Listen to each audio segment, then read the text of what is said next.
Hello there. This video, it's going to be kind of a redundant video. It's about something that's come and gone, but I constantly am getting emails about this still. I guess because of the video I have up.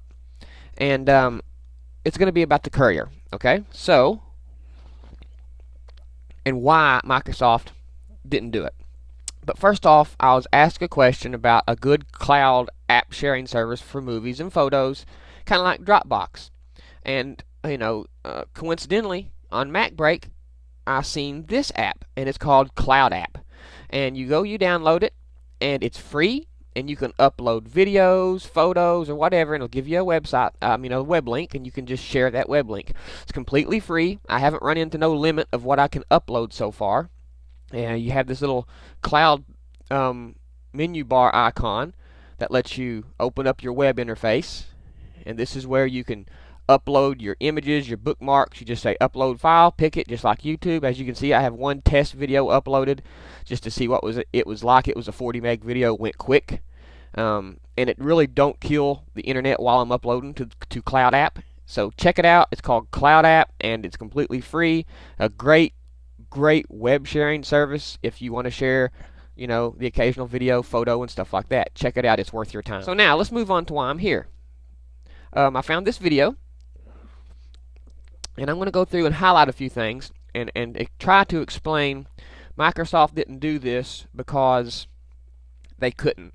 They realized they could not deliver. It's taken everything they got to deliver Windows Phone 7. There's absolutely no way they could deliver on something like this. All it would do is let people down. So let's go ahead and start with the video that everybody's seen.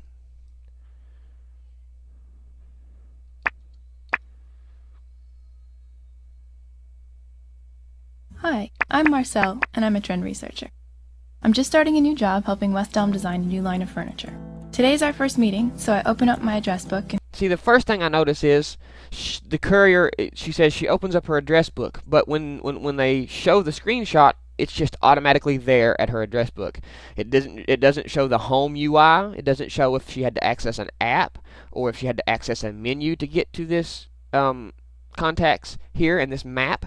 Is she hooked up to the web? Is it 3G? Is it wireless? All these little things are left unanswered, see, and would have to be thought of. Here on a demonstration, it's very easy to say, look, here's my contacts, throw this over and it works. It's very, very easy to do this, but to deliver on something like this is actually pretty tough. flick the client's name over to the map to see where his office is. Let's see. And so far, I'm not seeing anything that my iPad can't do, just in a different way. Downtown Seattle, okay. So now I'm going to open up my journals. So she double tapped, and did she double tap, and that's what brung open the journal? Let's try to see that again. So she just tapped once, and it brung up this flip interface, I guess. See, this is kind of, I don't know how great that would work, tapping on your map. Don't you got to tap on the map to navigate? So the way that fake hand there just tapped on that to bring up this journal is kind of sketchy to me, see? They're probably thinking, okay, they probably sat down and said, okay, how are we going to do this? And they realized they couldn't. So now I'm going to open up my journals. Oh, multi-touch. And I'll start a new one for West Elm. Okay, just so far, like I said, nothing you can't do on your iPad, especially with the simple apps like Penultimate, okay? And yes, you can buy hard-tipped pens for the iPad. A lot of people buy them pogo sticks that are the soft tips that are kind of fat, but you can get a hard rubber-tipped pen to work on the iPad. I've seen them on Amazon.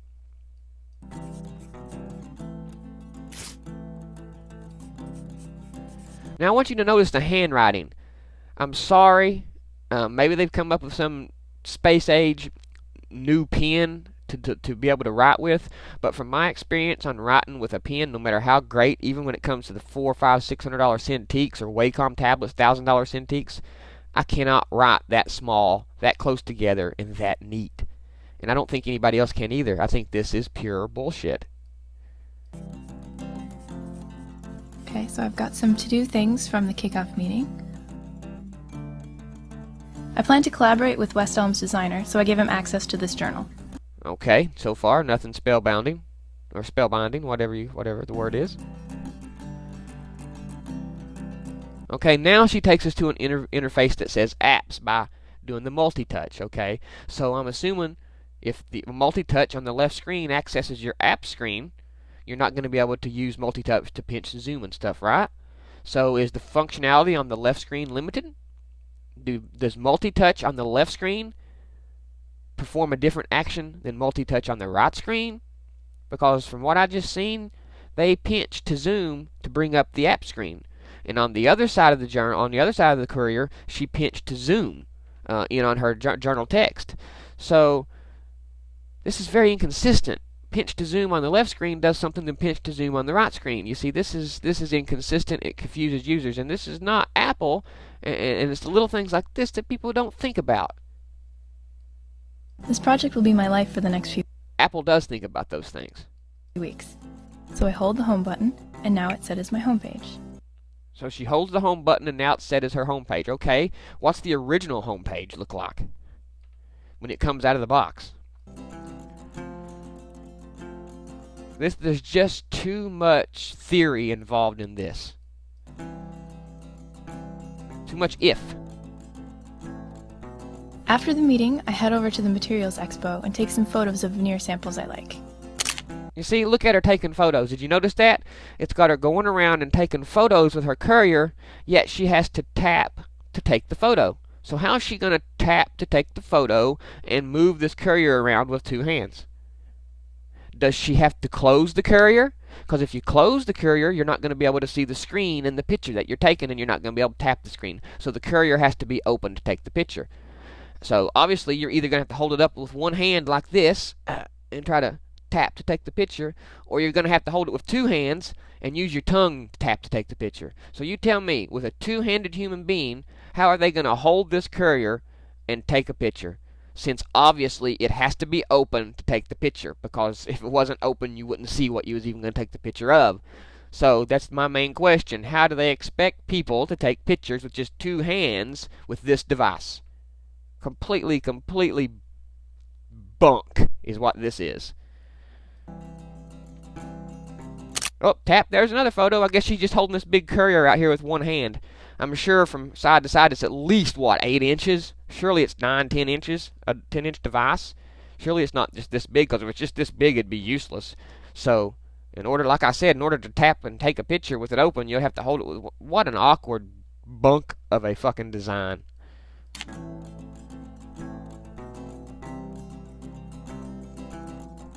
See, now she pinched to zoom there, and it did something different. It didn't bring her back to her app screen. Why not? When I'm inside this picture app, how do I go back to my app screen? From within my contacts app, all you did was pinch and zoom motion, and it took you back to the app home screen.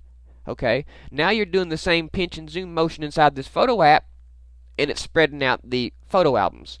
So how do I get back to my app screen from within this application if this pinch to zoom technique don't work to take me back to my home screen? Is there going to be a menu?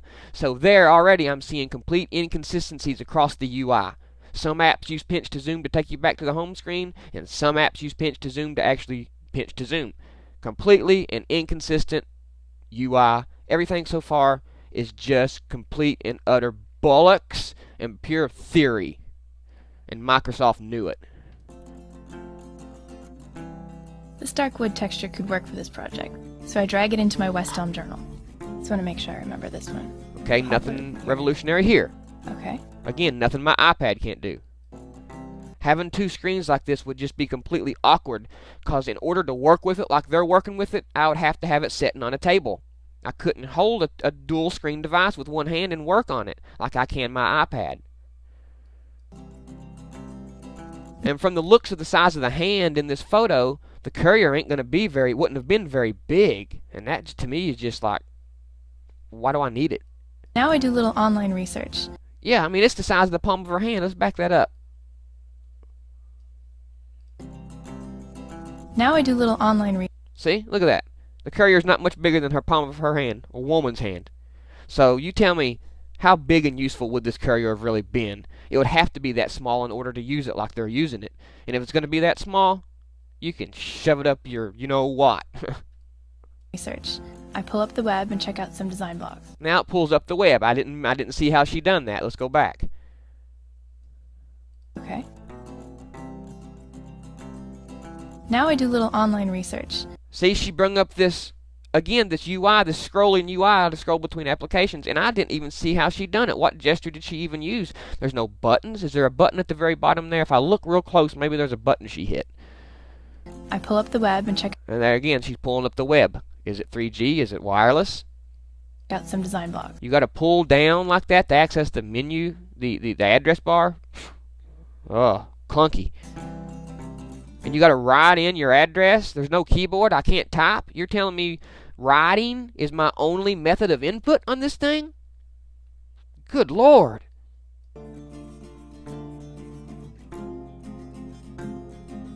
I admit a pen could be an advantage, but if it's the only type of input device, then forget it. I mean, I need a keyboard, even if it's just a virtual one.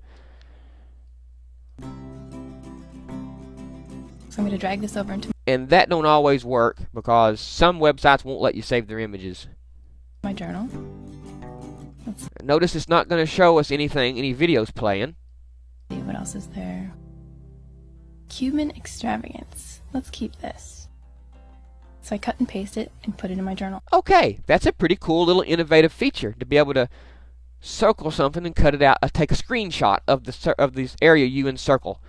I'll give them that's an ingenious little idea. But where's copy and paste? How do I copy and paste text? Please, you're not relaying this very well. If you can copy and paste something like this, I can assume you can copy and paste text, but I'm not seeing you demonstrate this. And with Windows Phone 7 not having copy and paste, I'm assuming you had no way of demonstrating this. And people, this is another thing that you couldn't deliver on.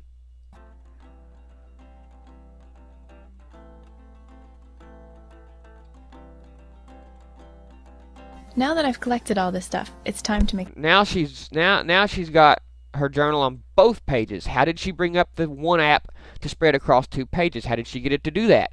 She's not showing us. sense of it. Okay, now she went back to the setup that she was in by hitting the little button in the center of the spine there, which she's never used to access these apps or menus before. All of a sudden she's using it. After I check off a couple of to-dos, I expand my project journal and start organizing. Okay, so how does it know the difference to scroll all the way over or just to turn one page? Let's go back and look and see. Looks like to me she just takes her fingers and scoots it over. After I check off a couple of to-dos, I expand my project journal and Zip. start Okay, great. Now you're going to do the same gesture and it just turns the page. organizing. Oh, she used one finger. Maybe that's the gesture. Maybe if you use one finger it turns the page. If you use 3 or 4 fingers it scrolls the app over. Huh? Maybe? Maybe?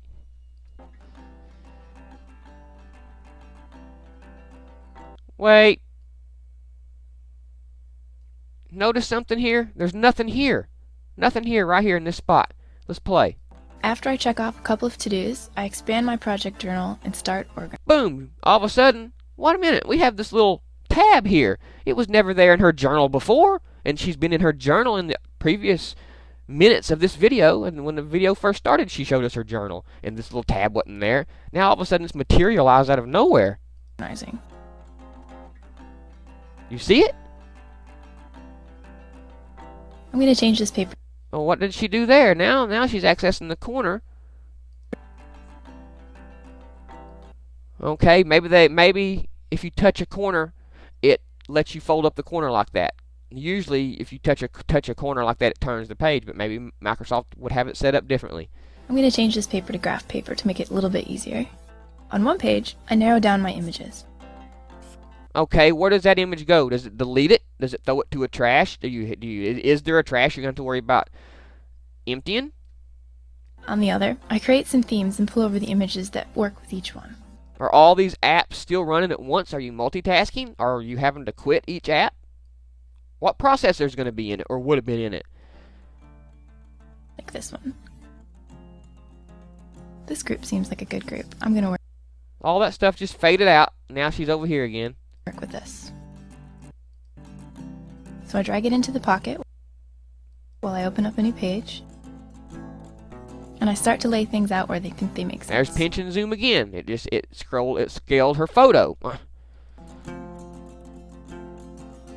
I'm just gonna sketch out some ideas for patterns. Well, that's a good sketching for a pen, trust me. Look at that. Look how intricate she drew these. How close these lines have been drawn. No way. No freaking way. Not with today's technology, I don't think. Maybe. But if so, it would be so expensive. Microsoft couldn't deliver on something like this. People would be like, this is nothing like the video. When I write, my freaking lines are fatter than bananas. Oh, now she's accessing this little tab that was never there before and just miraculously appeared inside of her journal. Now I can pull out the tools palette. It's the tools palette. Oh, okay. Now conveniently we have a tools palette. Where was that tools palette when you showed us the journal in the beginning of the video?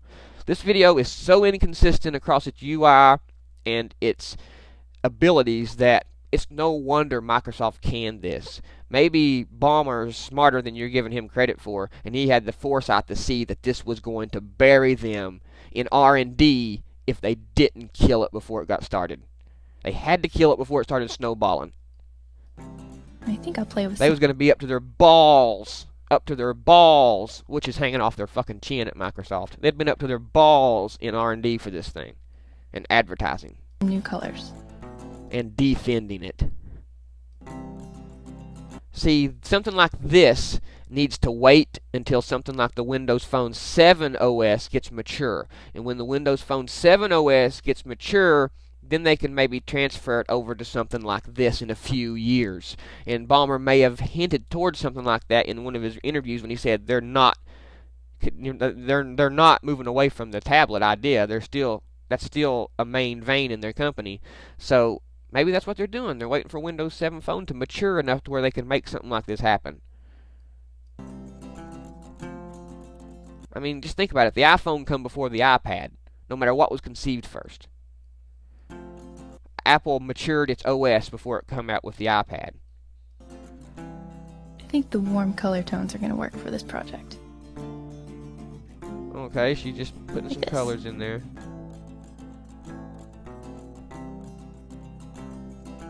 This is looking pretty good. So I'm going to send it to our graphic designer so he can get a head start on the presentation. Okay, so now we have this little menu bar she pulls down, and this time it's a toolbar. Now, why did you have to go down to the corner to change the style of paper? Why couldn't you have had that access it from the toolbar? That makes sense, don't it? Why the inconsistencies across the UI? All I have to do is tap here. Because this is a prime example of Microsoft people trying to be like Apple people. Fill in his name. And tap send. There it goes. So that's pretty much it. Yeah, that's pretty much it. You didn't show a shit, lady. Anyways, guys, you see where I'm going with this? You see why Microsoft killed this and couldn't make it a reality? It was a wet dream, and it's vaporware, and it's going to be a wet dream and vaporware for the next few years.